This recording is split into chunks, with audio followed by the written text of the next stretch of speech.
தமிழில் முதல் பக்தி சேனல் சாய் டிவி.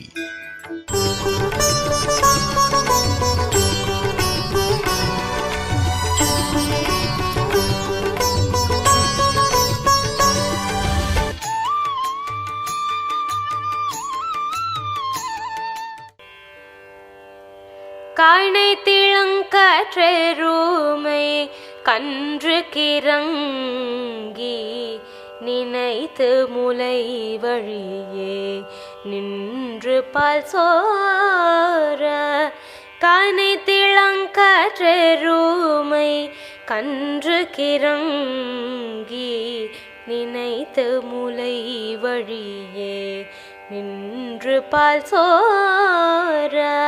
நனைத்தில்லம் சேராக்கும் நற்செல்வல் தங்காய். நனைத்தில்லம் சேராக்கும் நற்செல்வல் தங்காய். பனித்தலை வீழனின் வாசல் கடை பற்றி நனைத்தில்லம் சேராக்கும் நற்செல்வல் தங்காய்.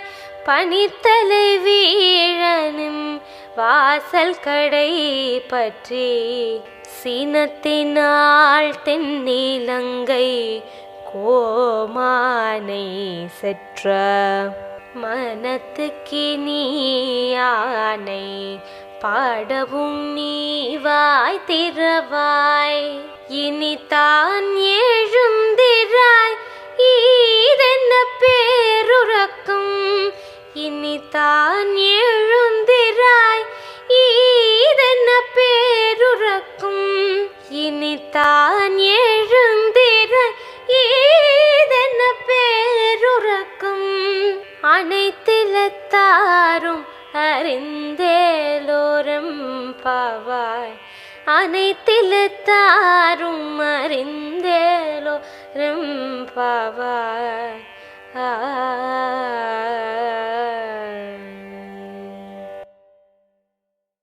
சாய் டிவி நேயர்கள் அனைவருக்கும் மார்கழி மாத இனிய காலை வணக்கங்கள்.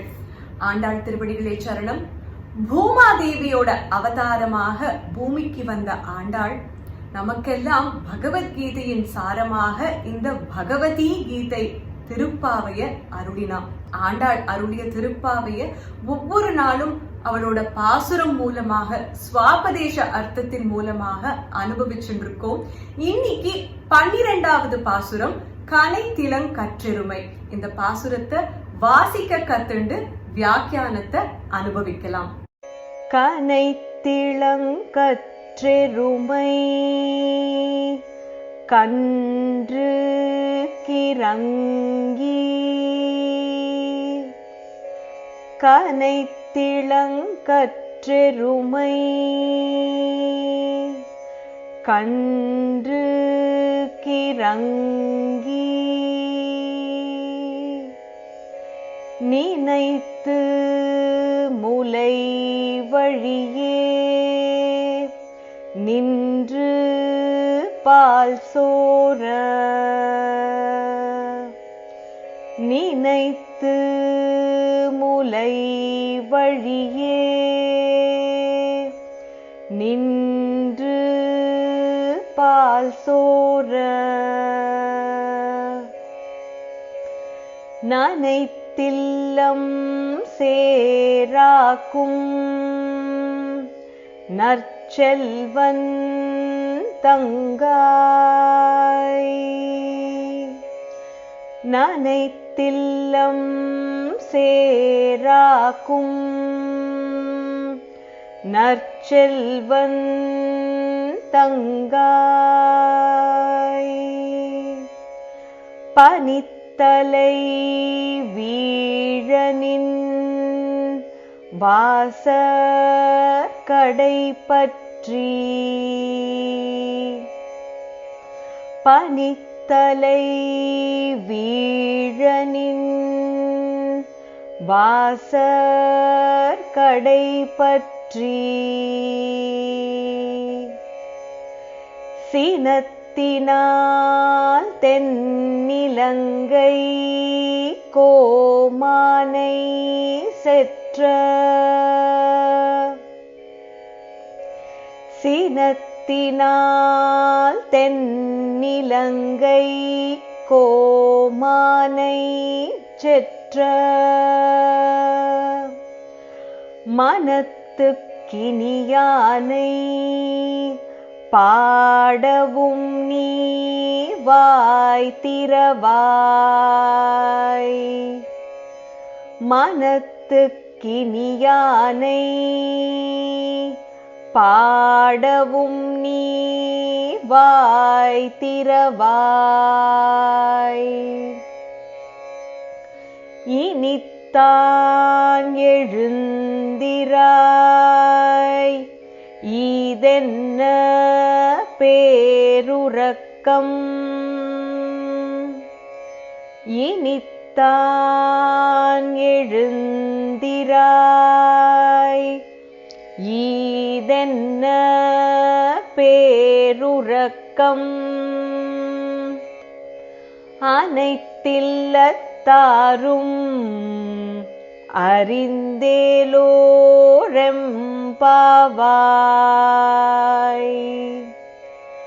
அனைத்தில்லத்தாரும் அறிந்தேலோரெம்பாவாய்.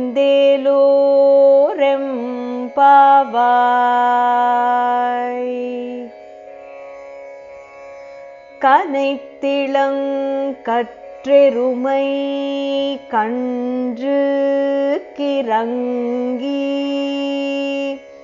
நினைத்து முலை வழியே நின்று பால் சோர நனைத்தில்லம் சேராக்கும் நற்செல்வன் தங்காய். பனித்தலை வீழனின் வாசற் கடை பற்றி சினத்தினால் தென்னிலங்கை கோமானை செற்ற மனத்துக்கினியானை பாடவும் நீ வாய் திறவாய். இனித்தான் எழுந்திராய் இதென்ன பேருறக்கம். அனைத்தில்லத்தாரும் அறிந்தேலோரெம்பாவாய்.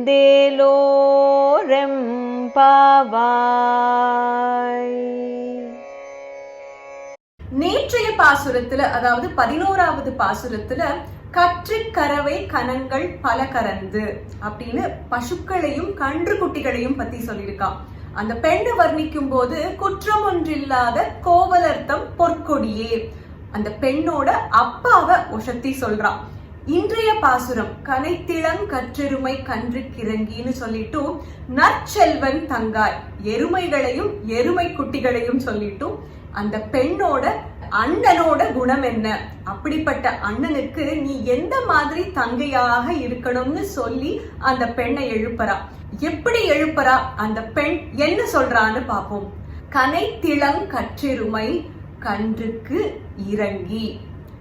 ஆயர் குலத்துல ஒவ்வொரு ஆத்துலயும் பசுக்களும் உண்டு, எருமைகளும் உண்டு. இரண்டுமே பால் கொடுக்கும் வஸ்துக்கள். நேத்திக்கு ஆண்டாள் எழுப்பிய பெண்ணோட வீடு எப்படி செல்வமும் செழிப்போட இருந்ததோ, இன்னைக்கு எழுப்பும் பெண்ணோட வீடும் அப்படித்தான் இருக்கு. அந்த வீட்டுல நிறைய பசுக்களும் இருக்கு, எருமைகளும் இருக்கு. கனைத்து இளங்கற்றெருமை, இந்த எருமைகளை பத்தி சொல்லும் போது இளமையான எருமைகளாக இருக்கு, அதாவது பெண் எருமைகள். சம்ஸ்கிருதத்துல மகிஷின்னு சொல்லுவா. இந்த வீட்டுல கட்டப்பட்ட எருமைகள் கனைக்கிறதாம். ஏன் கனைக்கிறது? ஒரு ஏக்கத்தோட ஒரு துவனி கேட்கிறது. அது ஏன்னா கன்றுக்கு இறங்கி அந்த பெண் எருமையையும் எருமை குட்டிகளையும் தனித்தனியே பிரிச்சு வச்சிருக்காளாம். பொதுவாக பசுவோட பால் எருமையோட பால் எடுத்துட்டோம்னா எருமையோட பால் ஜீரணிப்பதற்கு கொஞ்சம் கஷ்டமாக இருக்கும். அந்த எருமையோட குட்டி எவ்வளவு குடிக்கணும்னு தெரியாம நிறைய குடிச்சுடுத்துனா கஷ்டமாயிடும் இல்லையா? அதனால அந்த பெண் எருமையையும் எருமை கன்றையும் தனித்தனியே கட்டி வச்சிருக்கா. அந்த எருமை கன்று மெதுவாக காலங்காத்தால சத்தம் போட ஆரம்பிக்கிறது. ஏன் சத்தம் போடுறது? அந்த ஆத்துல யாரு அத பாதுகாத்து வளர்க்கணுமோ அவ அன்றைய அனுஷ்டானத்தை செய்யல. அதாவது அந்த கன்றை அவிழ்த்து விட்டு அம்மா எருமை கிட்ட கொண்டு போய் விடல. இதன் காரணமாக அந்த கன்று குட்டி கத்துறது. கன்று குட்டி கத்துறதுனால எருமைக்கு அது காதுல விழருது. காதுல விழுந்த உடனேயே ஐயோ என்னோட குழந்தை பால் இல்லாம தவிக்கிறதே, நினைக்கும் போதே வாத்சல்ய பாவம் அப்படியே பொழியறதாம். பொழியறதுனால தானாக எருமையோட முலையிலேந்து பால் சுரக்கிறது. நினைத்து முலை வழியே நின்று பால் சோர. பெண் எருமை வேற இடத்துல இருக்கு, கன்று எருமை மற்றொரு இடத்துல இருக்கு.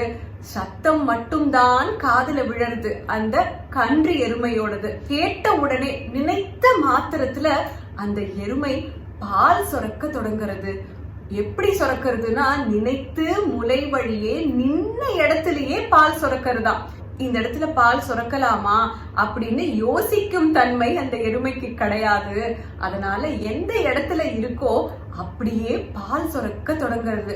அப்படி சுரக்கிறதுனால என்ன ஆகுறதுன்னு பாப்போம். நனைத்தில்லம் சேராக்கும். அந்த வீடே சேரும் சகதியுமாக ஆறுதான். ஆண்டாளும் தோழிகளும் அவளோட வீட்டுல இருந்து கொஞ்சம் தள்ளி நின்று இவளை கூப்பிட்டு இருக்கா. ஏன்னா இந்த பெண் எருமை சுரந்த பால் மண்ணோட சேர்ந்து அவ வீட்டு வாசலே சேரும் சகதியுமாக ஆயிடுறது. ஆண்டாளுக்கு உள்ள போய் அந்த பெண்ணை எழுப்பணும்னு ஆசை.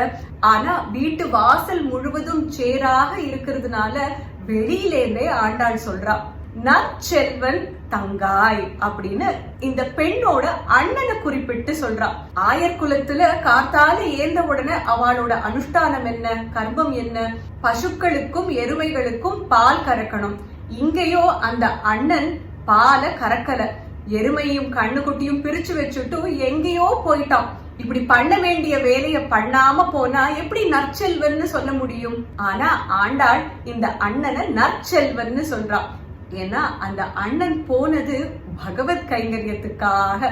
அந்த அண்ணன் கிருஷ்ணரோட நெருங்கிய நண்பர். கிருஷ்ணரோட எல்லா திருட்டுத்தனத்திலையும் பங்கு பெற்று கிருஷ்ணரை காப்பாத்துறதுக்காக கூடவே இருப்பானாம் இவளோட அண்ணன். நற்செல்வன் தங்காய், நாங்க இவ்ளோ கூப்பிடுறோம், உன்னோட மனசு இறங்கவே இல்ல, நீ வெளியில வரா மாதிரியே தெரியல, எங்க நிலைமைய கொஞ்சம் சொல்றோம், அப்பவாது நீ வரையான்னு பாப்போம். பனித்தலை வீழ நின் வாசல் கடை பற்றி. மார்கழி மாசத்துல விடிய காலையில பனி கொட்டு கொட்டுன்னு கொட்டின்னு இருக்கு. இப்படி பனித்தலை வீழ நாங்க வாசல்ல நின்று இருக்கோம். மத்த பெண்கள் எல்லாம் எழுப்பும் போது கிட்டத்தட்ட அந்த வீட்டோட திண்ணை வரைக்கும் போய் ஆண்டாள் எழுப்பினா. அதனால மத்த பாசுரங்கள்ல பனிய பத்தி சொல்லவே இல்லை. இங்க வீட்டுல இருந்து கொஞ்சம் தள்ளி நின்று எழுப்புறதுனால மார்கழி பனி அவ எல்லார் தலையிலையும் கொட்டுறது. கிருஷ்ணரை பாட போகணுங்கிற ஒரே காரணத்துக்காகத்தான் நாங்க இங்க வந்திருக்கோம். நின் வாசல் கடை பற்றி. ஒன் வாசல்ல தான் நிக்கிறோம். நாங்க ரொம்ப தள்ளி பேசுறதுனால ஏதோ பக்கத்தாத்திலயோ எதிராத்திலயோ இருக்கோம்னு நினைச்சுக்காத. நற்செல்வன் தங்கையான உன்னோட ஆத்துக்கு வாசல்ல தான் நாங்க நின்னுட்டு இருக்கோம். இவ்வளவு சொன்னதுக்கு அப்புறமாகவும் அந்த பெண் வரதாக இல்லை. ஆண்டாள் யோசிக்கிறா, இந்நேரம் அந்த பெண் வந்திருக்கணுமே, அவளை எப்படி வெளியில வர வைக்கிறதுன்னு யோசிக்கிறா. அவளோ கிருஷ்ண பக்தை. அவகிட்ட ராமரை பத்தி எடுத்து சொன்னா ஒருவேளை சண்டை போடுறதுக்காகவாது வெளியில வருவாளோன்னு ராமரை பத்தி சொல்றா. ராமாயணம் முழுவதும் சொல்றா. கடைசியில சினத்தினால் தென்னிலங்கை கோமானை செற்ற. ராமரை வர்ணிக்கும் போது சினத்தினால் தென்னிலங்கை கோமானை. தென்னிலங்கை கோமான் ராவணன். சினத்தால ராமர் அவனை செற்றார், அவரை வதம் பண்ணினார். ராமர்னு நம்ம சொன்னாலே நமக்கு மனசுல நினைவுக்கு வருது சாந்த ஸ்வபாவமும் அன்பும் தான். எதிரிக்கு கூட ராமரை கண்டா ரொம்ப பிடிக்குமா. அப்படிப்பட்ட ராமரை சினத்தினால் தென்னிலங்கை கோமானை, சினம் அப்படிங்கிற வர்ணனையோட சொல்றான். ராமருக்கு ராமாயணத்துல பாத்தீங்கன்னாக்கா ரொம்ப கோபம் வந்த இடங்களே கிடையாது. சமமான பாவம் கொண்டவர் அந்த ராமச்சந்திரமூர்த்தி. அப்பா நாளைக்கு உனக்கு பட்டாபிஷேகம்னு சொன்ன போது, தசரதர் சொன்ன போது, அப்படியா, அப்படியே ஆகட்டும்னு சொன்னாராம். பட்டாபிஷேகம் நடக்க போறது இல்ல, நீ கானகம் போகணும், 14 வருடங்கள் போகணும், ஜடாமுடி தரித்து போகணும்னு சொன்ன போதும் அப்படியே ஆகட்டும்னு சொன்னாராம். அவ்வளவு சாந்த ஸ்வபாவம் கொண்டவர். அவரை போய் கோபத்தோட சம்பந்தப்படுத்தி சொல்லியிருக்கா ஆண்டாள் இந்த பாசுரத்துல. அது ஏன்னு பாப்போம். ராமருக்கு ராமாயணத்துல சில இடங்கள்ல மட்டும்தான் கோபம் வந்தது. அதாவது எந்த இடத்துல வரணுமோ அந்த இடத்துல வந்துதான் ஆகணும். காகாசுரன் சீதைய தீண்டின போது கோபம் வந்தது. சீதை தான் பரவாயில்ல விட்டுருங்கோன்னு சொன்னதுனால ராமர் காகாசுரனை விட்டாராம். அதே மாதிரி சமுத்திரராஜன் வழிவிடாத போது, இலங்கையை நோக்கி சீதையை தேடி போகும்போது சமுத்திரராஜன் வழிவிடாம அந்த இடத்துல கொஞ்சம் ஆக்ரோஷமாக வழிவிடு அப்படின்னு சமுத்திரராஜன் கிட்ட சொன்னார். ரொம்ப கோபம் வந்தது யுத்த காண்டத்துல. ராவணனோட போர் நடந்த போது ஹனுமன் மேல அம்பு படுறது. ராவணன் அம்புகளை விட்டுண்டே இருக்கான், ஆனா ஒரு அம்பு கூட ராமர் மேல படல. எப்படி படாம இருக்கு அப்படின்னு பார்த்தா, ஹனுமன் எதிர்க்க நின்னுட்டு அத்தனை அம்புகளையும் தாங்கி பிடிச்சாராம். தாங்கி பிடிச்சு ஹனுமனோட உடம்புல இருந்து அப்படியே ரத்தம் கசியறது. அதை பார்த்த உடனே ராமருக்கு கோபம் வந்துதான். அப்படி வில்லை எடுத்தாராம் கோபத்தோட. ராவணன் வதம் நடந்தது. அதனால சினத்தினால் தென்னிலங்கை கோமானை செற்ற. இப்படி கோபத்தால அந்த ராவணன், தசமுக ராவணனை வதம் பண்ணினான் அந்த ராமன். அப்படி அவன் பண்ணினாலும் மனத்துக்கு இனியானை எங்களுக்கு ரொம்ப பிடிக்கும். ராமரை பிடிக்காதவா யாரு? எல்லாருக்குமே ராமாயணத்துல பார்த்தா ராமர் பிடிக்கும். அயோத்தியை வாசிகளுக்கு பிடிக்கும், தசரதற்கு பிடிக்கும், கௌசல்யைக்கு பிடிக்கும், எல்லா சகோதரர்களுக்கும் பிடிக்கும், குகனுக்கு பிடிக்கும், சுக்ரீவனுக்கு பிடிக்கும், என் எதிரியோட தம்பியான விபீஷ்ணருக்கும் பிடிக்கும். ராமரை பிடிக்காதவான்னு நம்ம சொல்லவே முடியாது. அதனால மனத்துக்கு இனியானை. ராமருக்கு கோபம் வந்தாலும் நல்ல காரியத்துக்காக தானே கோபம் வந்தது. அதனால எங்க மனசுக்கு ரொம்ப பிடித்தவன் அந்த ராமன். மனத்துக்கு இனியானை பாடவும் நீ வாய் திறவாய். இந்த இடத்துல வியாக்கியாத்தா இன்னொரு விதமாகவும் சொல்லுவா. ஆண்டாள் ஒவ்வொரு பெண்ணை எழுப்பும் போதும் அந்தந்த பெண்ணுக்கு ஏத்தா மாதிரிதான் எழுப்புறா. இந்த பெண்ணுக்கு கிருஷ்ணரை விட ராமர் மேல பக்தி ஜாஸ்தி, ராமரை பிடிக்கும். அதனால ராமரை பத்தி சொன்னா ஒருவேளை எழுந்து வருவாளோன்னு அதுக்காக ஆண்டாள் பாடினான்னு வியாக்கியாத்தா இந்த வர்ணனையும் சொல்லுவா. மனத்துக்கு இனியானை பாடவும் நீ வாய் திறவாய். நாமத்தோட மகிமைனாலே ராமநாமம் தான். அந்த ராமரை பாடலாம், அதுக்காக நீ வரக்கூடாதா? இனித்தான் எழுந்திராய். ராமரை பத்தி இவ்வளவு இனிமையான விஷயங்கள் நான் சொல்லிட்டேனே, ஒரு வரிதான் சொல்றா, சினத்தினால் தென்னிலங்கை கோமானை செற்றன்னு. அதை எப்படி நம்ம எடுத்துக்கணும்னா, அவ ராமாயணம் முழுவதையும் சொல்றா. சொல்லிட்டு ராமரோட குணாதிசயங்கள் என்ன, தர்மோ விக்கிரகவான் ராமக, தர்மத்தின் ஸ்வரூபமாக இருந்தவர் அந்த ராமர்னு ராமரை பத்தி எல்லாம் சொல்றா. எல்லாம் சொல்லி முடிச்சாச்சு. இவ்வளவு இனிமையான விஷயங்கள் நான் சொல்லியாச்சு, அப்படியும் நீ வரதாக இல்ல. இனித்தான் எழுந்திராய், எழுந்து வா. இதென்ன பேருறக்கம்? அப்படி என்ன உறக்கம் உனக்கு? சாதாரண உறக்கம்னு சொல்லல, பேருறக்கம். ஏன்னா இந்த பெண் நற்செல்வனோட தங்கை. அந்த நற்செல்வன் ஞானம் படைத்தவன். இப்படி ஞானத்தோட இருக்கிற ஒருத்தனுக்கு அஞ்ஞானத்தோட இருக்கிற ஒரு தங்கையா? அதனால தான் நீ பேருறக்கம் கொண்டிருக்கியா? இனித்தான் எழுந்திராய். இதென்ன பேருறக்கம்? அனைத்து இல்லத்தாரும் நீ இப்படி உறங்கிட்டு இருக்கன்னு எல்லாருக்கும் தெரியும். ஏன்னா அக்கம் பக்கத்துல இருக்கிறவா எல்லாரும் வந்தாச்சு, நீ ஒருத்தி தான் பாக்கி. நீ வந்தாதான் எல்லாரும் சேர்ந்து பகவத் கைங்கரியத்துக்கு போக முடியும். அனைத்தில்லத்தாரும் அறிந்தேலோர் எம்பாவாய். இந்த இடத்துல அறிந்தேலோர்ங்கிறது சுத்தி இருக்கிற வீட்டுல இருக்கிற பெண்களுக்கெல்லாம் ஞானம் கிடைச்சுடுத்து, அதனால அவா வந்துட்டா அறிந்தேலோர். ஆனா நீ இன்னும் அஜ்ஞானத்துல இருக்க. அஜ்ஞானத்துல இருக்கிறதுனால தான் பேர் உறக்கத்துல இருக்கியோ. அறிந்தேலோர் எம்பாவாய். ஏந்து வந்து கதவை திறக்க கூடாதா? எங்களோட நீராட வரக்கூடாதா? நோன்பு நோக்க கூடாதா, அந்த கண்ணனை பாடக்கூடாதா, கிருஷ்ணானுபவம் பெறக்கூடாதான்னு இந்த 12வது பாசுரத்துல ஆண்டாள் நற்செல்வன் தங்கையை எழுப்புறா. இந்த பாசுரத்தை தொடங்கும் போதே கனைத்திடம் கற்றிருமை கன்றுக்கு இறங்கி நினைத்து முலை வழியே நின்று பால் சோர. நினைத்து முலை வழியே, இதற்கு 2 வியாக்கியானங்கள் உண்டு. பெருமாளுக்கு பக்தர்கள் மேல அப்படி ஒரு தயை, பக்தனுக்கு ஒரு கஷ்டம் அப்படின்னா பெருமாள் நினைக்கும் போதே, நினைத்த மாத்திரத்திலேயே அந்த கஷ்டத்தை எப்படி போக்கணும்னு நினைப்பாராம்.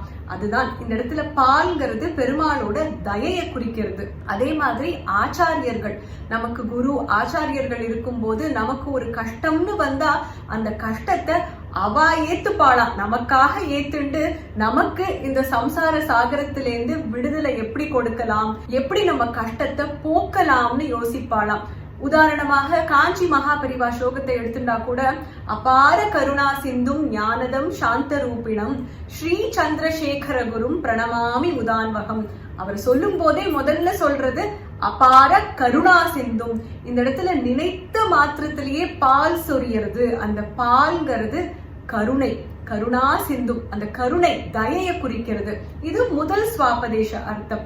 இரண்டாவதாக நற்செல்வன் தங்காய்னு சொல்றான்.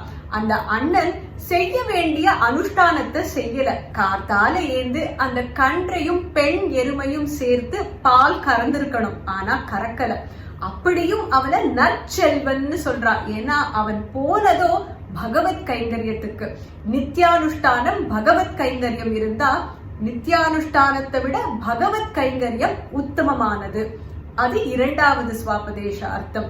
கண்ணனை பாடலாம்னு வந்திருக்கா, ஆனா அவள் இந்த பாசுரத்தை சொல்றதோ ராமரும் கண்ணனும் வெவ்வேறு கிடையாது. 2 பேருமே தர்மத்தை ரட்சிக்கிறதுக்காக தான் வந்தா.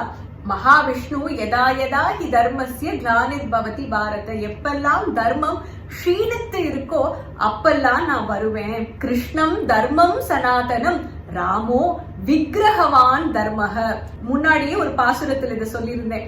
தர்மத்தின் ஸ்வரூபமாக இருந்தவர் ராமச்சந்திரமூர்த்தி, தர்மத்தை நிலைநாட்டுறதுக்காக வந்தவர் கிருஷ்ணன். அதனால ராமரும் கண்ணனும் வெவ்வேறு இல்ல, 2 பேருமே தர்மத்தை ரட்சிக்கிறதுக்காகத்தான் வந்தா. அது மூன்றாவது ஸ்வாபதேச அர்த்தம். இதுல இன்னொரு சட்டில் விஷயம், அதாவது கோபத்தை பத்தி சொல்லும் போது கோபமே இல்லாம இருக்கிறதும் தப்புதான். கோபம்ங்கிறது ஒரு தீய குணம் கிடையாது.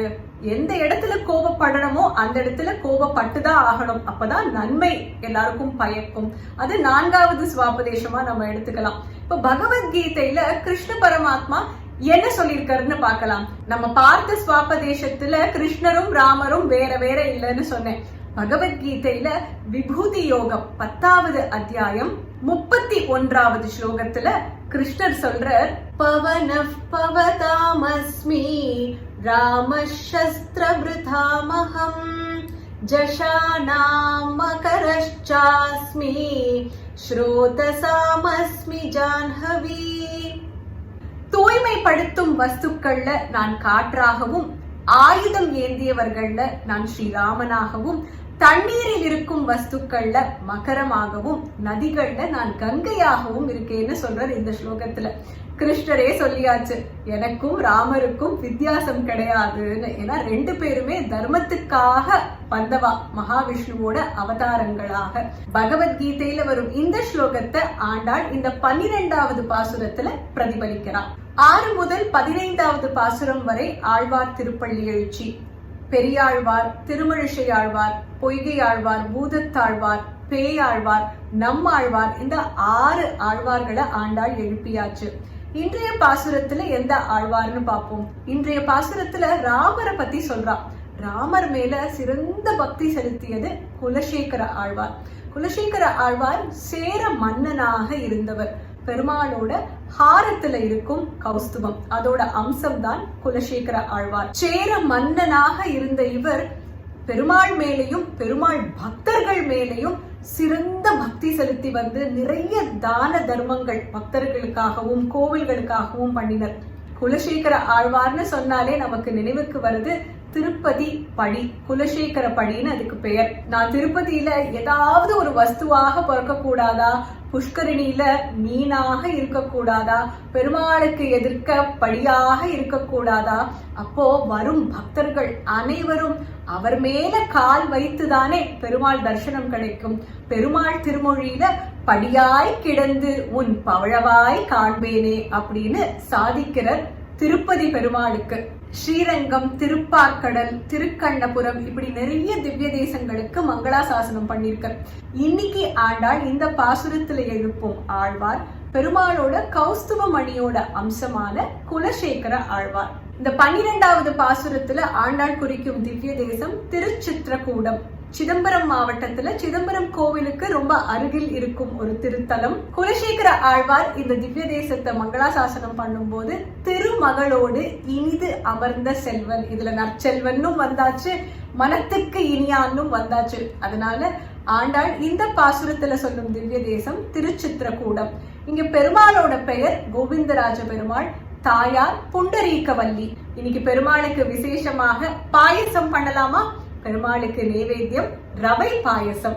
இன்னைக்கு எல்லாரோட ஆத்து வாசல்லையும் வில்லும் அம்பும் இருந்துதா? திருப்பாவையோட வியாக்கியானம் தெரியாதவா இன்னைக்கு ராமநவமியோ ஏன் எல்லா ராத்திரியும் இப்படி ராமரோட வில்லும் அம்பு இருக்கு அப்படின்னு யோசிச்சுட்டு இருப்பா.